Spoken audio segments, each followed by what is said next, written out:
the Commander-in-Chief, the Honorable Donald J. Trump.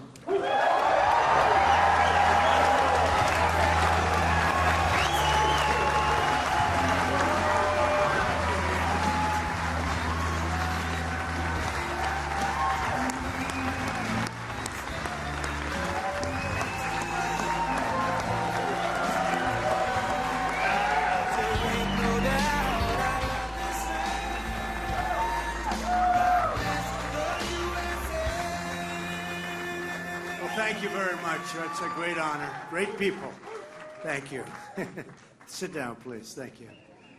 And I want to thank Commander Riley.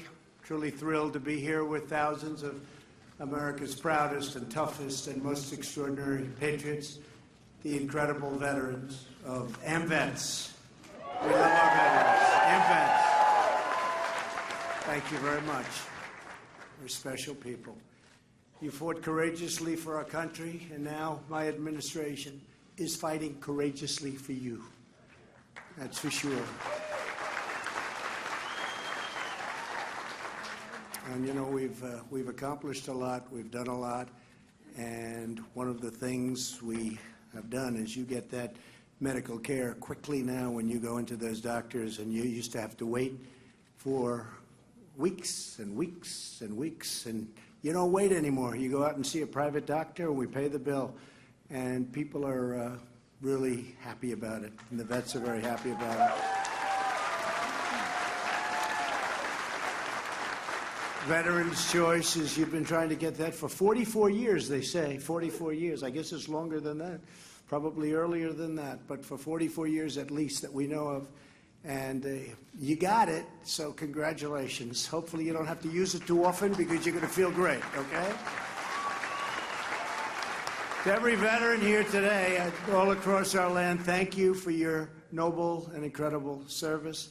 It's an honor, really, of my life. I understand that I'm the first Commander-in-Chief, first President to address you and be here, and that's something that's very special. And it's also an honor to be the Commander-in-Chief of the greatest fighting force the world has ever known, the United States military. And it's stronger today. And it's a lot stronger today than it was 2.5 years ago, I can tell you that. A lot stronger today. A lot stronger. $700 billion we spent, and then $716 billion, that's with a B.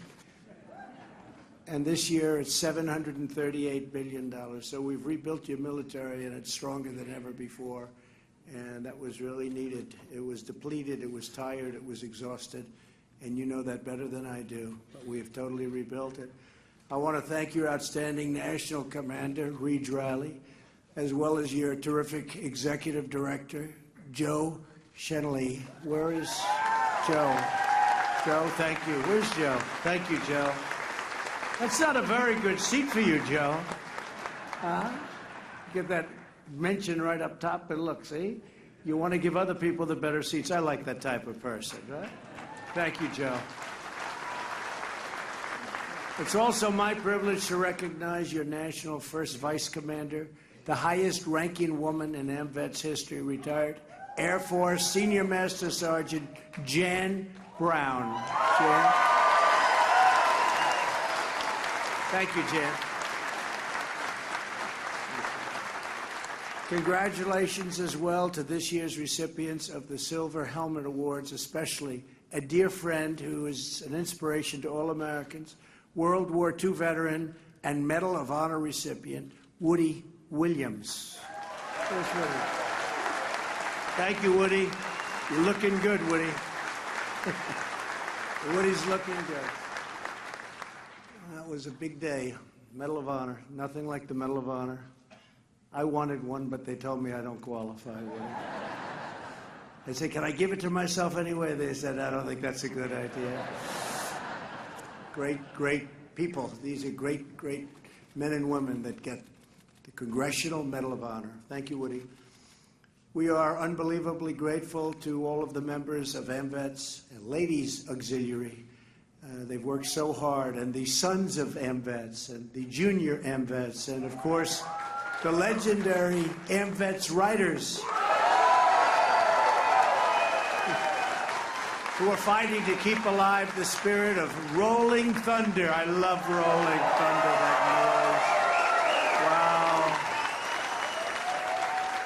noise. Wow. Rolling thunder. We're taking care of rolling thunder since I've been there. Rolling thunder, please stand up. You have so many great people. So many great people. Thank you. Thank you. And the leaders are all here, too. Thank you. And we'll see you in a little while in Washington. And to honor the prisoners of war and those missing in action, today we renew our vow that America will never, ever forget. It's a great... No, thank you.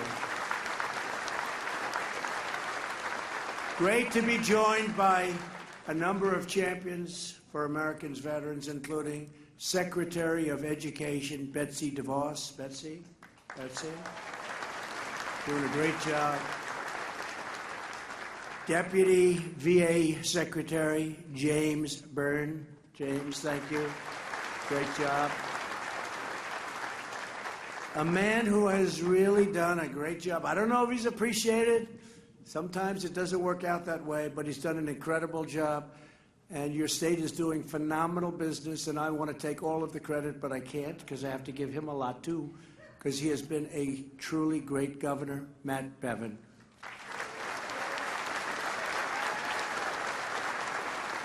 Thank you, Matt. And, you know, Kentucky has record numbers right now. It's the best year they've ever had in just about every category. So it's really an incredible thing. And a man who I just watched on television, he's so good.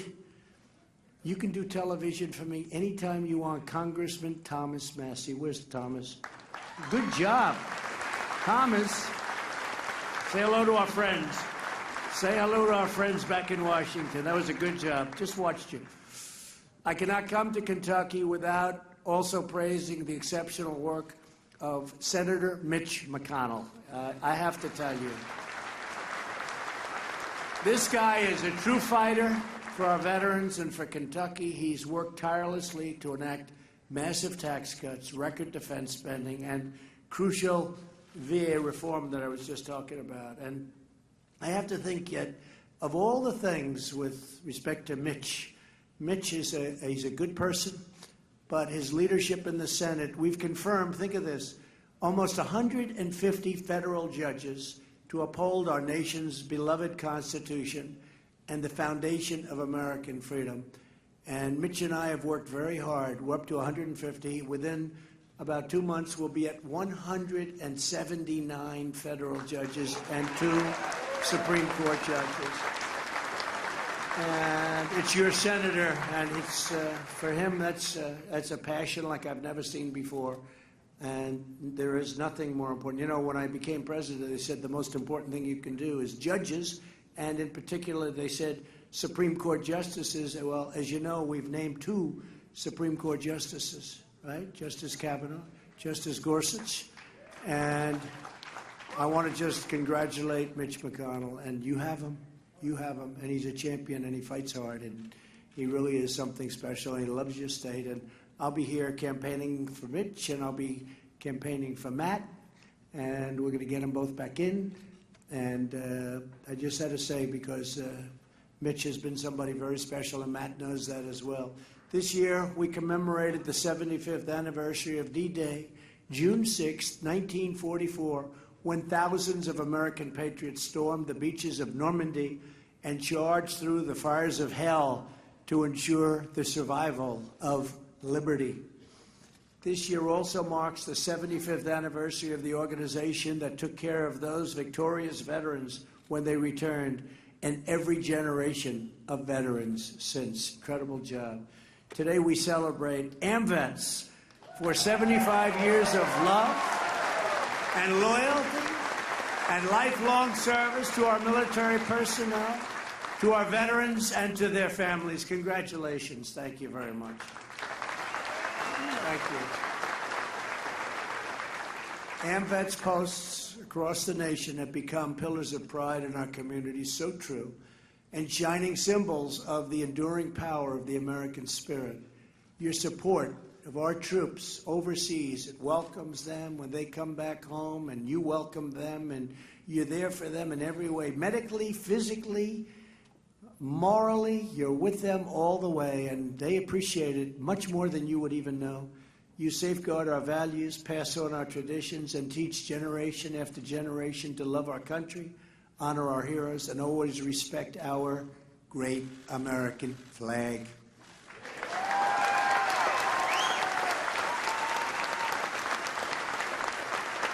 We gather today at a truly incredible time for our nation. We are reawakening American pride, American confidence, and American greatness. We are America first. About time, too. It's about time, wouldn't you say? We hear America first. You didn't used to hear that. You didn't used to hear that too much, right? You didn't used to hear it at all, come to think of it. You hear it a lot now. Hope you don't get sick of it. I don't think you will. Not this group. Not too many people in our country would feel that way. We're respected again as a nation. We're respected again. We're restoring the fundamental principles that government and its first obligation is the highest loyalty is to our citizens. It's the loyalty to our citizens that really is that first obligation. No longer will we sacrifice America's interests to any foreign power. In all things, we are putting our country first. We are saying, let's say, make America great again, but we're almost there where we say, make America great again. We may have to switch it. You know what we're going to switch it to, right? Huh? That's right. That's right. I won't say it here because this is not a campaign speech. It's not a campaign speech.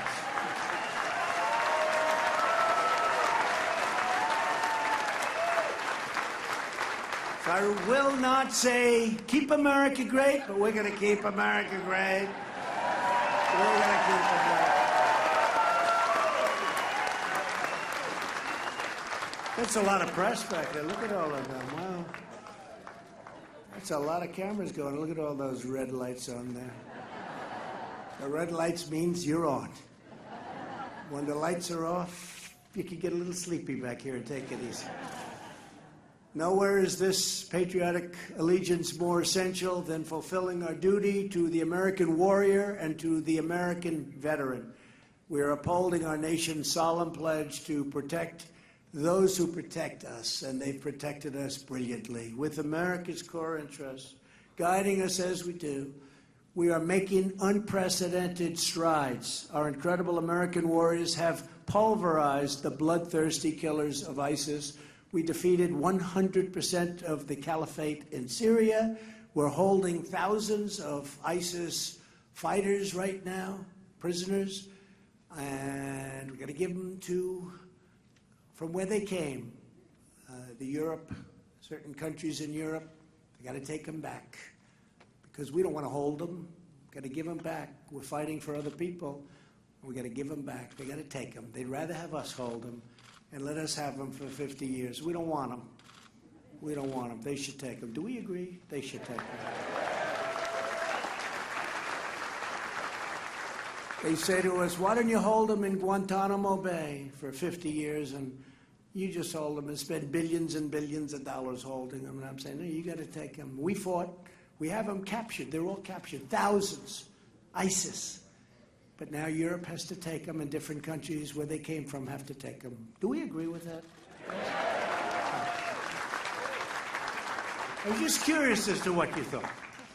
We withdrew from the horrible Iran nuclear deal. Horrible deal. We brought home the remains of our fallen North Korean war heroes. We brought them home, so many of them, many more are coming, so they can rest alongside their brothers and sisters in American soil. We believe in our sacred responsibility to ensure no one is left behind, right? We're rebuilding the awesome might of the United States military with these big budgets that I just described. And think of it. Thank you. Thank you very much. I appreciate it. Thank you very much. And we're very proud of it. We're very proud of it. And Those in the military are very proud too. Beautiful, new, the best equipment in the world. We make the best planes. We make the best missiles. We make the best ships. We make the best everything. And it also, in this case, secondarily, it also happens to be made in the USA, every inch of it, and it's called jobs, jobs, jobs. That's secondary, but it's important.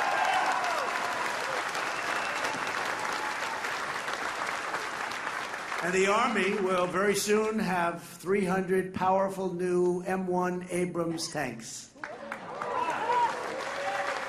The Navy is deploying the most advanced class of aircraft carriers in history. With hundreds of brand new F-35s and F-18s, American airmen will continue to own the skies wherever we fly. We have the greatest Air Force in the world. And we're preparing to dominate the newest warfighting domain by establishing a sixth branch of the armed forces. It's called the Space Force. We need that, the Space Force.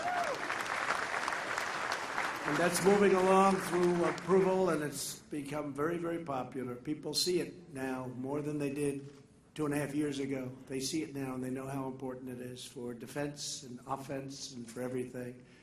We've delivered the largest pay raise in years for every soldier, sailor, airman, Coast Guardsman, and Marine in the United States military, one of the largest increases.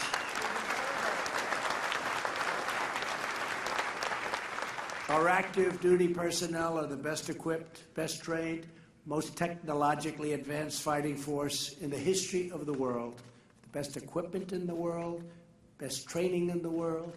America is a peace-loving nation. We seek friendship. We seek harmony, not conflict and division. But if we are threatened, we will never hesitate to defend our people as they should be defended.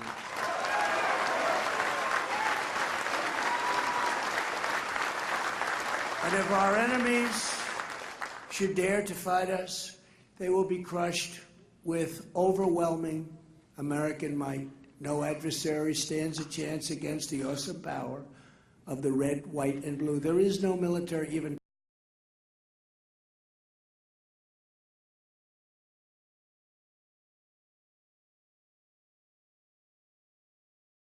There is nothing close, and they all know it. And they tell me that.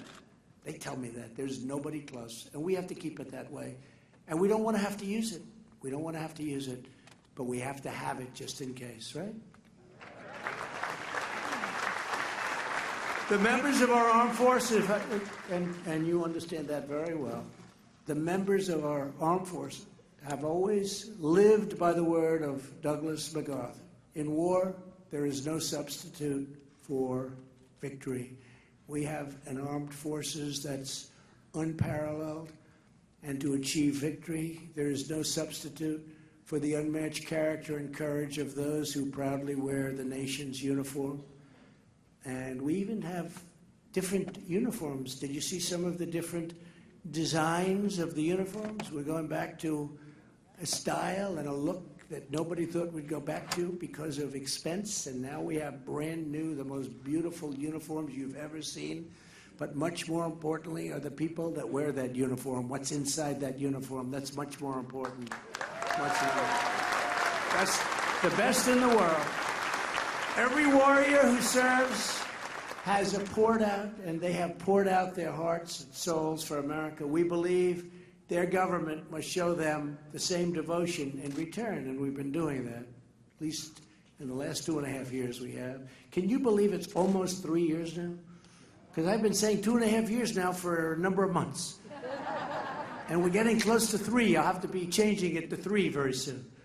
After years of neglect, we're fixing the heartbreaking failures from the last administration at the Department of Veterans Affairs. America must never abandon our heroes in their hour of need. We'll never do that. For that reason, I proudly signed into law the groundbreaking VA Accountability Act. Thank you. And that was another one. They wouldn't do it. 40 years, 50 years, they wouldn't do it. You couldn't get it done. And I won't blame unions, and I won't blame civil service. I won't blame any of it. But, man, was there power against it. It was tough, and I got it done. Now somebody mistreats you or mistreats people in the VA, and we know what happens, right? It's called, you're fired. Stand up, please. Stand up. There's the man that implements it. You're fired. Get out of here. Get out of here. You couldn't fire anyone for virtually any reason. They could do anything. So we have the Accountability Act, and we've removed more than 7,600 bad employees who failed to give our vets the care they so richly deserve. 7,600. Think of that. They were treating some of them, no, most of them are fantastic, but some of them were treating our people, our great heroes, so badly, sadistic, terrible people. They were terrible people, and they're gone. They're fired. They would never have been fired. 7,600. I didn't know you were that vicious to get rid of that many. And everyone deserves to be out, right? Good. That was a big deal. That was a hard one to get.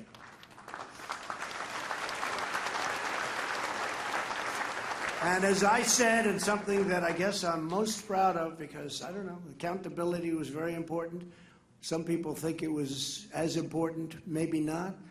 But most significantly, the VA reforms, we did the Veterans' Choice, and that's, I don't know which was more difficult. They were pretty much equal. But since I took office, nearly 3 million veterans have been able to choose a private doctor in their own community. And have you ever seen, and this is a great tribute to the people at the VA, the people and the leadership of the VA, I don't hear these horror stories. You know, I used to see, as growing up, I'd see VA, VA, VA.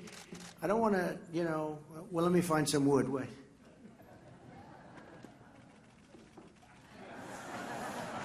I'm not hearing bad stories. I'm hearing all good stories. But the fake news will go out. They'll find somebody in the system. They'll find somebody. They'll find somebody in this giant medical system, the largest system in the world by far. They're going to find somebody that wasn't treated perfectly. And he'll be on the top of the news tonight. We have breaking news. We've also slashed wait times at the VA by more than 33%. That's a great thing. And the care is better, more importantly. The care is even better. A recent study published in the Journal of American Medical Association found that wait times are now shorter for primary care at the VA than at private sector doctors and hospitals. How about that? Good job. Say hello to our friend. Tell him he's doing a good job. He's done some job. What a job all of you have done. To improve the efficiency of the VA, I signed the Veterans Appeals Improvement and Modernization Act. You know what that is? So far this fiscal year, the VA has processed nearly 1.2 million claims for compensation and increased the number of appeals decisions by 70% compared to 2 years ago when I really started doing this. That's a big number. We are modernizing your medical records to begin a seamless transition from the Department of Defense into the VA, something that they just said they couldn't do. You know that, right? They said, we can't do it. It's just too complicated. We did it. The VA has also cut opioid prescriptions by 30% over the last 2.5 years. And we're committed to defeating the opioid epidemic in America, and I've instructed all of our people that give so many grants to lots of geniuses all over the country. I said, find a painkiller that's non-addictive. Get a painkiller that when you break your arm and you go to the hospital, you don't come out of the hospital addicted to opioids. Get a painkiller that's non-addictive. And we're closer than you think, right? We're closer than you think. Our veterans are seeing dramatic improvements in the quality of care across the board. Patients' trusts have increased. I mean, you look at the trust that the patients give, increased at 92% of VA medical centers, 92% increase at the medical centers, and we will not rest until we reach 100%. And we'll get there, too. We'll get there. Probably there already. Probably we're there already. No issue facing our veterans is more urgent than ending the national crisis of veterans suicide. My administration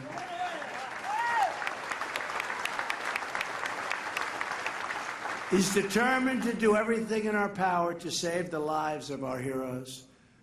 And if you think about what's going on, we have a new, I guess you'd call it a drug that came out, Johnson & Johnson, and I know you're dealing very strongly with them. I think they should make a contribution to the United States of America, but they have something that, whatever it may do, it really takes that horrible anxiety, whatever causes somebody to be so desperate to commit suicide. You take it, it's an inhaler, and you take it, and its results are incredible. I don't know long term, but it really has an incredible effect on a lot of people. And I've instructed the top officials to go out and get as much of it as you can from Johnson & Johnson. And I think they should they've done so well in this country and they've made so much money. I think they should give it to us for free. Give it a shot. Give it a shot. No, but it's incredible, actually. It does something pretty amazing. It's new, and it's had a tremendous, and it's been approved. I guess it's been fully approved, right? It's gone through the process, and it's gone through a long process. It's been fully approved, and we think that's going to have a great impact.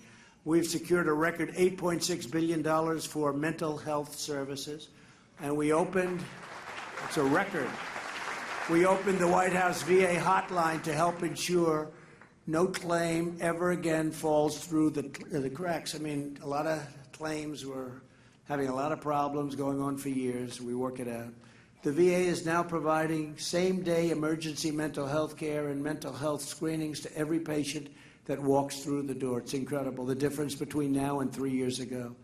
To end the tragedy of veteran suicide, it will require government and society at all levels working together. We have to work together with a lot of different groups, a lot of people, and a lot of progress is being made, but going to be made. Things are happening. We must strive to build communities that truly serve, support, and protect our veterans from the very first moment they return to civilian life. It's an incredible adjustment.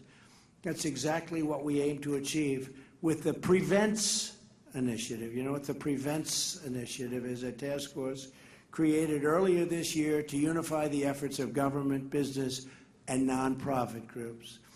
We want to build on proven strategies like the AMVETS HEAL. You know what AMVETS HEAL? You know what it is. You told me about it. Program. An amazing partnership with the VA that has served over 600 families in crisis in just the last year without a single life lost to suicide, not one.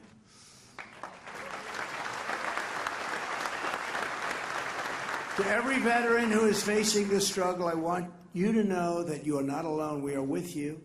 You are not forgotten, not at all forgotten. We're with you all the way.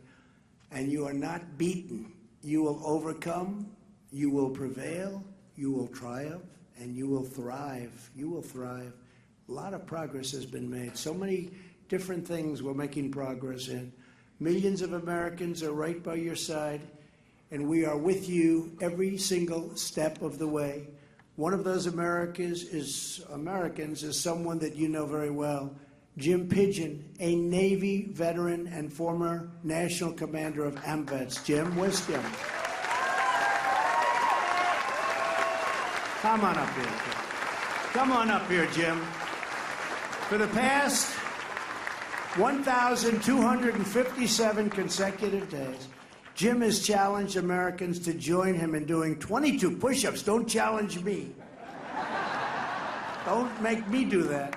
Representing the number of veterans whose lives, and think of that, 22 representing, that's the number of suicides a day. Can you believe it? I heard that number and I said, it can't be possible. You would think a year, a month, a day. Nobody can believe it. Nobody believes that, Jim. Thousands of patriots have joined him in raising awareness, and together they are summoning the national will to act. And I want to thank Jim. Jim, say a few words, please.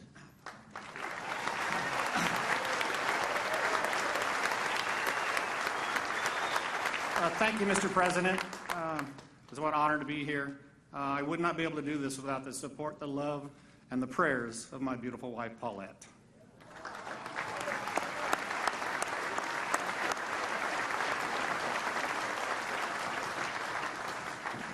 Got strong arms.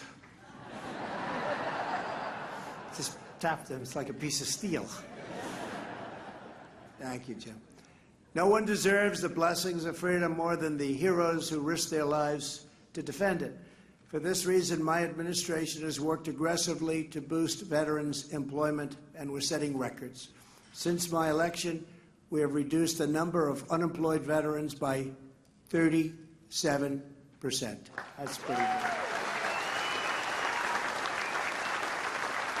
Veterans' unemployment has reached the lowest level ever recorded. You ever hear that? That's big. Same thing with African American unemployment. Same thing with Asian unemployment. Same thing with Hispanic unemployment. Same thing with many other groups. It's been amazing. To every employer in America, we say, if you are looking for a worker of unrivaled skill, integrity, and devotion, all you have to do is hire a veteran. That's what's happening, and they're doing it.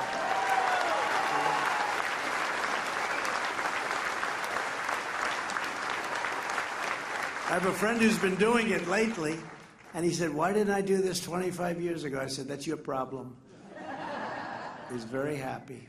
Every service member has the right to return to civilian life with dignity and security, and that's what's happening. Driven by this core principle, we have helped 30,000 veterans find permanent housing over the last 2 years. 30,000.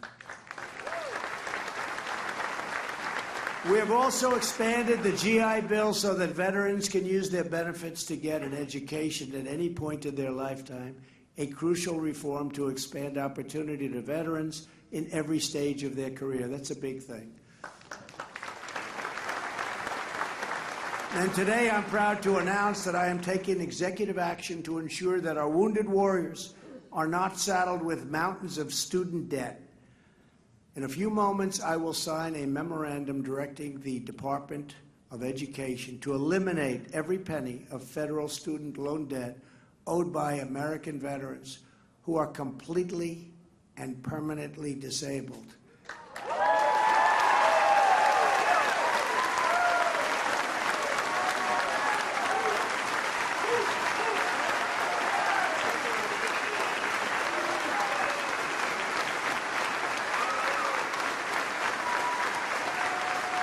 Incredible. Nobody can complain about that, right? Nobody can complain about that. The debt of these disabled veterans will be entirely erased. It'll be gone.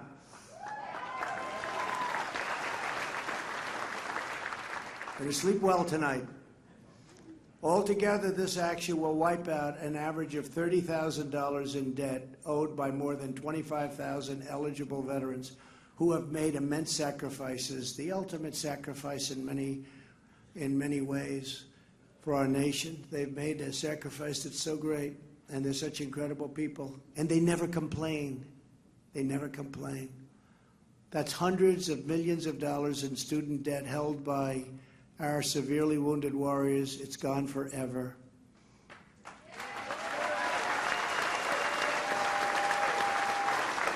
I want to thank Secretary DeVos for her leadership in making veterans debt forgiveness a top priority for the Department of Education. Betsy, thank you very much.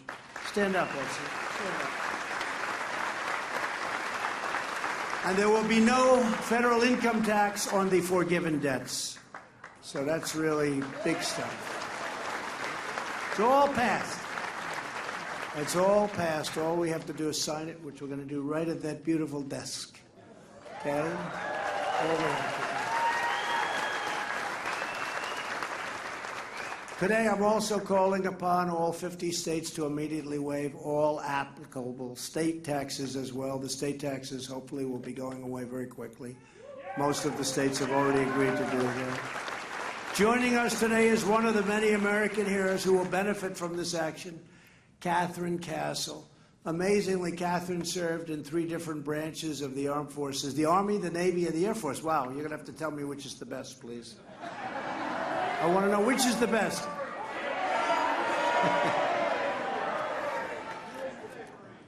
Which is the best? Don't say it. Don't say it. She may say it and I'll be in big trouble. Please say a few words, Kat. Thank you very much. Thank you. Thank you, everybody. This is an amazing relief on my family, as well as I know many thousands of veterans as well. Thank you.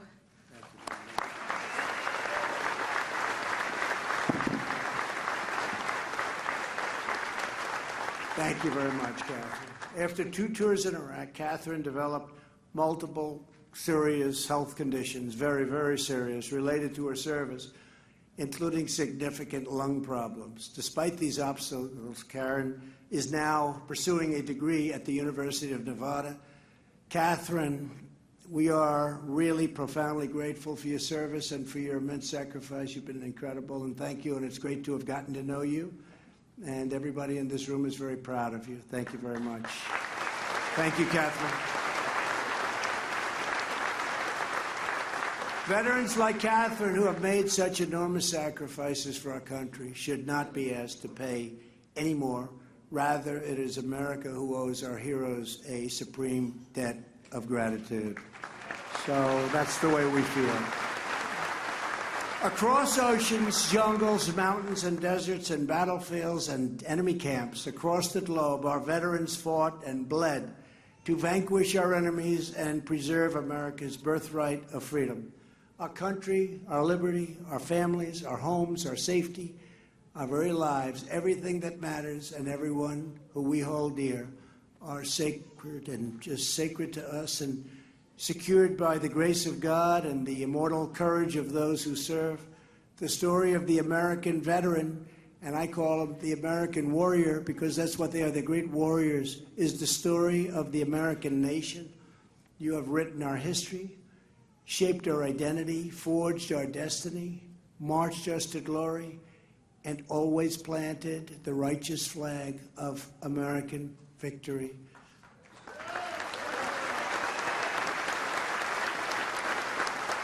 You have filled our enemies with dread. You have filled our friends with hope. And you have filled our American heart with fierce, patriotic pride. Because of you, America is safe. Because of you, America is strong. Because of you, America is free. And because of you, America will forever remain the bravest, mightiest, and greatest nation on the face of the earth. Thank you. Thank you. Because of you. Because of you. I would now like to ask AMVETS leaders to come forward. Secretary DeVos, please come forward. Deputy Secretary Byrne, Governor Bevin, Sergeant Catherine Castle, and Sergeant Nick Stefanik to join me on stage as I sign the presidential memorandum facilitating the cancellation of student loan debt for 25,000 of our most severely disabled veterans.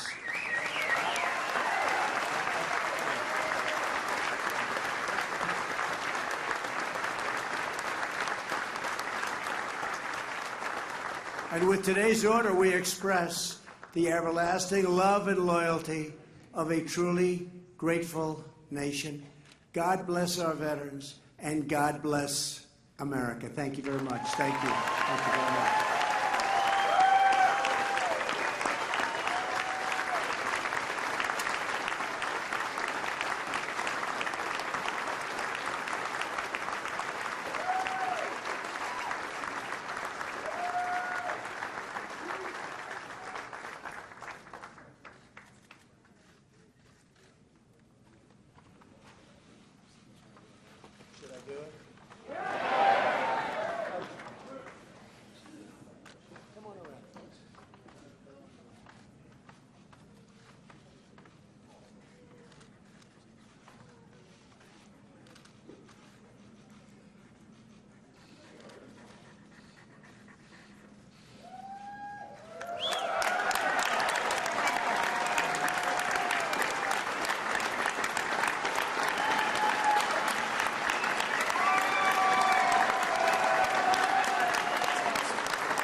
you very much, everyone.